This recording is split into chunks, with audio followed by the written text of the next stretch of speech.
ప్రపంచ వాణిజ్య సంస్థలో భారత్ తీసుకున్న తాజా నిర్ణయంతో రొయ్యల రైతులకు ఎలాంటి నష్టం ఉండదట. పైగా విదేశాల్లో డిమాండ్ కూడా పెరిగే అవకాశం ఉంది. ఏపీ ఆక్వా రైతులకు ఊరట కలిగించే కీలక పరిణామం అంతర్జాతీయ స్థాయిలో చోటు చేసుకుంది.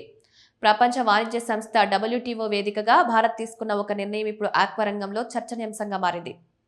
ప్రపంచవ్యాప్తంగా సముద్ర మత్స్య సంపదను కాపాడేందుకు, అక్రమ వేటను తగ్గించేందుకు WTO ఒక ప్రత్యేక ఒప్పందాన్ని తీసుకొచ్చింది. ఈ ఒప్పందానికి భారత్ కూడా ఆమోదం తెలిపింది. ఇప్పుడు ఆక్వా రైతులకు ప్రభుత్వం ఇస్తున్న సబ్సిడీలు ఆగిపోతాయా?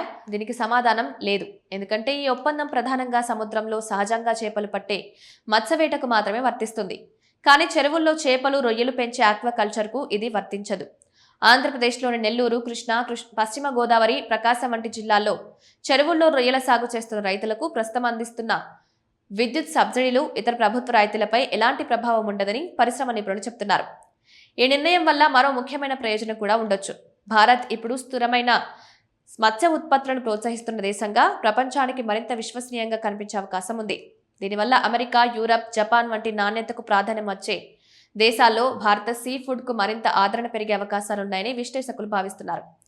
రైతులకు మంచి ధరలు లభించే అవకాశం కూడా ఉంది. మరో కీలక ప్రయోజనం, భారీ సబ్సిడీలతో విదేశీ నౌకలు చేసే అక్రమ సముద్ర వేటపై నియంత్రణ పెరిగే అవకాశం ఉంది. అయితే ఈ ఒప్పందానికి సంబంధించిన అమలు విధానం, భవిష్యత్తులో వచ్చే మార్గదర్శకాలు ఎలా ఉంటాయో కేంద్ర ప్రభుత్వం, సంబంధిత సంస్థలు విడుదల చేసే అధికారిక వివరాల ఆధారంగానే స్పష్టత వస్తుంది. ఆక్వా కల్చర్ రైతులకు ఉన్న ప్రభుత్వ సబ్సిడీలు కొనసాగుతాయి. అంతర్జాతీయ మార్కెట్లో భారత సీ ఫుడ్ కు మరింత గుర్తింపు లభించే అవకాశం కనిపిస్తోంది.